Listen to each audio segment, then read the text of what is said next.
हरियाणा में विधानसभा चुनावों को लेकर राजनीतिक सरगर्मियां तेज है और इसी विधानसभा चुनावों पर चर्चा के लिए हमारे साथ हैं अंबाला से पहली महिला मेयर शक्ति रानी शर्मा जी। मैम, अंबाला के मेयर के तौर पर लगातार आप काम कर ही रहे हैं, लंबे समय से तमाम विकास की बात करें, लेकिन राजनीति में एक नई शुरुआत भारतीय जनता पार्टी की जींद की रैली में आपने भारतीय जनता पार्टी में आप शामिल हुए। क्या कहेंगे भाजपा में आने का, भाजपा में इस सफर का? यूं तो लंबा राजनीतिक अनुभव है। देखिए, मैं मेयर हूं, इसलिए मैं राजनीति में इतना ज़्यादा सक्रिय नहीं थी, पर लेकिन मैंने आज भारतीय जनता पार्टी में आस्था जताई है और उसका हमने दामन पकड़ा है। खास करके जो हमारे प्रधानमंत्री जी हैं, उनकी नीति और नीयत जो है उसको देखते हुए उसमें विश्वास है हमें।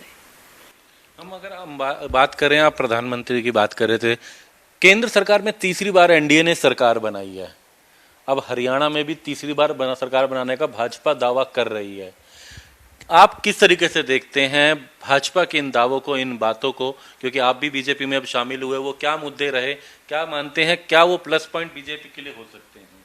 देखिए, डेफिनेटली तीसरी बार दोबारा से भारतीय जनता पार्टी की सरकार प्रदेश में बनेगी, क्योंकि जो पारदर्शिता रही है इस सरकार की वो बहुत ही सराहनीय रही है। हर मुद्दे के ऊपर आप देखिए, चाहे वो बच्चों की एडमिशन्स रही हैं, ट्रांसफ़र्स रही हैं, काफ़ी ट्रांसपेरेंट तरीके से आई हैं। और ख़ास करके जो लोगों को जो भी कोई सहूलतें मिली हैं वो डायरेक्टली उनके खातों में गई हैं।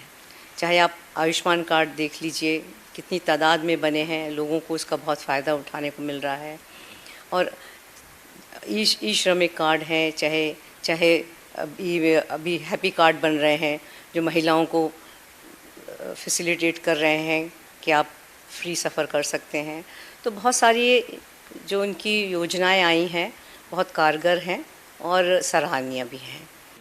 हम राजनीति में महिलाओं की बात करें, यूं तो आप भी बहुत लंबे समय से सक्रिय हैं, चाहे वो अंबाला मेयर के तौर पे बात करें, महिला क्रिकेट को लेकर के आप तमाम, हमने देखा अक्सर खिलाड़ियों के साथ चर्चा रहती थी, आपकी रहती है। अंबाला के मेयर के तौर पे हमने देखा आपने, और अन्य जगहों के मेयर्स के साथ आए दिन मीटिंग, डिस्कशन, तमाम मुद्दे तो रहते हैं।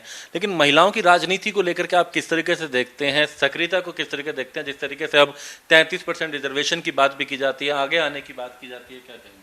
देखिए, भारतीय जनता पार्टी ने ये करके दिखाया है, महिलाओं को आगे ला के दिखाया है, उनको सक्षम बनाने में उन्होंने पूरी कोशिश करी है कि हर तरह से आप देखिए हर फील्ड में महिलाओं को आगे रखा गया है। और मैं ख़ास करके प्रभावित हुई हूँ इसी कार्य से कि महिलाओं को बहुत इम्पोर्टेंस दी गई है, चाहे रिजर्वेशन में है, चाहे किसी भी ओहदे पर है, हर जगह महिलाओं को प्राथमिकता दी जाती है। हम यहाँ एक और बात जानना चाहेंगे, यहाँ पर अगर बात करें तो चर्चाएं पिछले लंबे समय से हम सुन रहे थे, विधानसभा चुनाव आपके लड़ने की विधानसभा के तौर पर चर्चा होती थी, पूरे अंबाला, पंचकुला में, इस आसपास कालका की बात करें तो। अब जब आपने भारतीय जनता पार्टी में शामिल हो तो ये चर्चा और तेज हो गई, लगातार सोशल मीडिया पर भी ये चर्चा है, चैनलों पर भी ये चर्चा है। इस विधानसभा चुनाव को लेकर के अगर भारतीय जनता पार्टी इस ओर बात करती है तो उसको लेकर के आपका क्या कहना है इस विधानसभा चुनाव में? देखिए, विधानसभा चुनाव में पूरी मेहनत से हम काम करेंगे पार्टी के लिए, और जो भी पार्टी हमारी ड्यूटी लगाएगी, जहां भी आदेश देगी, हम बहुत ही ईमानदारी के साथ उसको निभाएंगे। 9.5 साल हमने मनोहर लाल जो है हरियाणा के बतौर मुख्यमंत्री जब थे वो उनका कार्यकाल देखा, और पिछले कुछ समय में नायब सिंह सैनी, हालांकि मनोहर लाल जो हैं वो अब केंद्र में मंत्री हैं, ऊर्जा मंत्री हैं, शहरी विकास मंत्री हैं, और अब नायब सिंह हरियाणा के मुख्यमंत्री रहे। इस कार्यकाल को आप किस तरीके से देखते हैं? इससे पहले भी और सरकारें रही, क्या कहेंगे किस तरीके से खास रहा ये कार्यकाल? देखिए, मनोहर लाल जी के कार्यकाल में तो बहुत सारी नई स्कीम्स आई हैं और बहुत पारदर्शिता आई है। 9.5 साल उन्होंने बहुत काम किए हैं प्रदेश के लिए, और अभी चाहे वो केंद्र की सरकार में चले गए हैं, पर लेकिन उन्होंने जो सिस्टम्स सेट किए थे वो बहुत ही काबिल तारीफ़ थे। हालांकि उनमें कुछ हिकअप्स रहे होंगे, पर लेकिन वो बहुत ही अच्छी सोच के साथ लागू किए गए थे, जिनमें खास करके हमारे बुज़ुर्गों की पेंशन्स हैं वो सीधी उनके खाते में जाती है, उनमें कोई बिचौलिया नहीं होता है।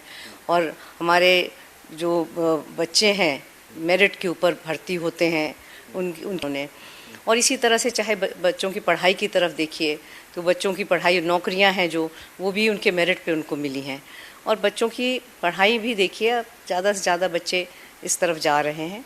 और मैं समझती हूँ कि बहुत अच्छी तरह से उन्होंने 9.5 साल अपनी सरकार चलाई है।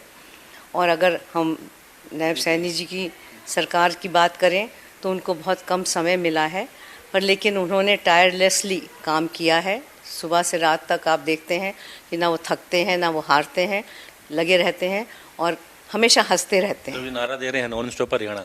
हम मैम एक प्रश्न लास्ट में जरूर जानना चाहेंगे, नगर निगम में आपने जो काम करा अम्बाला में, इसमें कोई दो राय नहीं है, विकास को लेकर के, शहर को लेकर के, इस अनुभव की बात करें अब सरकार में किस तरीके से देखते हैं, क्या कहेंगे, या अब आप भाजपा के साथ जुड़ रहे हैं तो उसको लेकर के आप क्या कहेंगे? लेकिन नगर निगम की तो एक शहर की सरकार होती है और उसमें जितनी भी लिमिटेशंस में जो हमारे तमाम काम जो हमारे क्षेत्र में आ सकते थे हम उन्हें किए हैं।